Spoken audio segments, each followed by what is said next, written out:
Hello, আপনারা যারা YouTubing করতে চান তাদের জন্য সবচেয়ে গুরুত্বপূর্ণ একটা অ্যাপস আছে, সেটার নাম হচ্ছে ইউটিউব স্টুডিও, সংক্ষেপে হচ্ছে ওয়াইটি স্টুডিও। ঠিক আছে, তো ইউটিউব স্টুডিওটা আপনারা কিভাবে কি করবেন সকল প্রসেসটা আমি আজকে দেখাবো।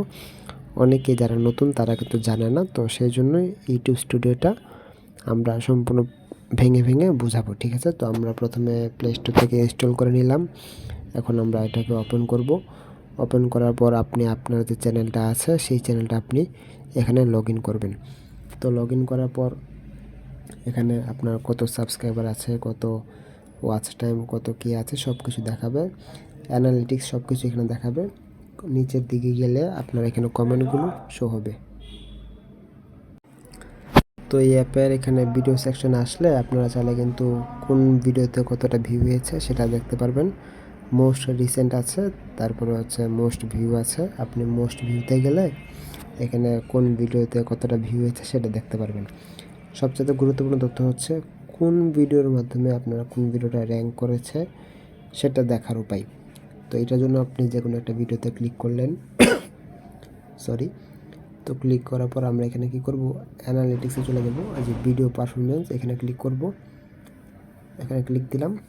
তাছাড়া আপনারা কিন্তু চাইলে সহজে কিন্তু অ্যানালিটিক্স থেকে চেক করতে পারেন। ঠিক আছে, তো এখানে আমরা দেখতে পাচ্ছি কি আমার যে ভিডিওটা আছে সেখানে কিন্তু এই যে এইদিকে কিন্তু ভিডিওটা খুব র্যাঙ্ক করেছিল, তারপরে অবশ্যই র্যাঙ্কটা কি হয়ে গেছে, ডাউন হয়ে গেছে।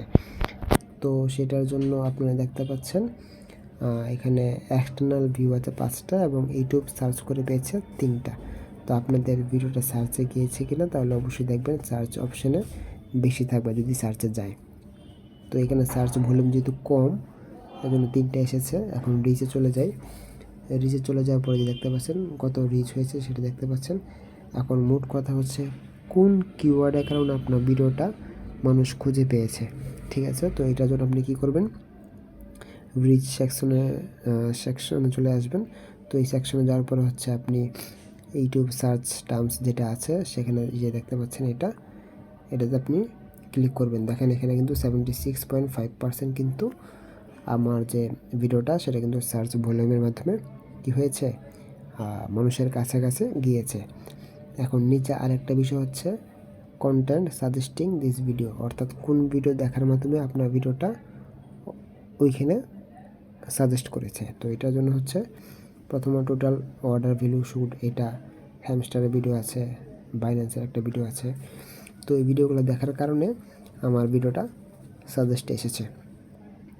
তো এখান থেকে আমরা কি করব, এখানে যতগুলো কিওয়ার্ড আছে যে এখানে সবগুলো কিওয়ার্ড আপনি চাইলে বিশেষ করে যেটাতে ভিউ অর্থাৎ যেটাতে হচ্ছে যে পার্সেন্টেজ বেশি আছে সেটা আপনি কপি করে রাখতে পারেন। পরবর্তী যদি ভিডিও দেন এই রিলেটেড তখন এই কিওয়ার্ডটা আপনি ইউজ করবেন। ঠিক আছে, তারপরে হচ্ছে এখানে অডিয়েন্স রিটেনশন আছে, কত বছর বয়সের আপনার ভিডিও দেখে, মেল কতটুকু দেখে, ফিমেল কতটুকু দেখে, কোন দেশে দেখে, ইন্ডিয়া দেখে নাকি বাংলাদেশ দেখে নাকি পাকিস্তান, সব কিছু এখানে আপনারা কী করতে পারবেন, দেখতে পারবেন। ঠিক আছে, আর অবশ্যই কমিউনিটি একটু দেখায়। কমিউনিটি হচ্ছে যে কমিউনিটিতে ক্লিক করলে আপনার সামনে এরকম চলে আসবে। ঠিক আছে, এখানে আপনার কমিউনিটি শো হবে, কমেন্টগুলো দেখা যাচ্ছে। ঠিক আছে, তো এই হচ্ছে বিষয়। আর যদি আর্ন সেকশনে চলে যায় সেক্ষেত্রে আপনার যে মনিটাইজেশন সেটা হতে অবশ্যই আপনার 1000 সাবস্ক্রাইবার প্রয়োজন হবে। তারপর হচ্ছে 1 বছরের মধ্যে 4000 ওয়াচ টাইম প্রয়োজন হবে, যেটা বাংলাদেশের ক্ষেত্রে 4000 ওয়াচ টাইম। আবার যদি ভারতের কথা বলি সেক্ষেত্রে 3000 ওয়াচ টাইম। ঠিক আছে, আর আপনার এখানে 90 দিনের ভিতরে শর্টের মাধ্যমে 10 মিলিয়ন ভিউ থাকতে হবে। অবশ্যই ভিউ, ওয়াচ টাইম না, ভিউ থাকতে হবে শর্টের জন্য। ঠিক আছে, তারপরেই তারা কিন্তু আপনাদেরকে জানিয়ে দেবে সকল কিছু। তো এই ছিল আজকের ভিডিও, আশা করছি ভিডিওটা ভালো লেগেছে।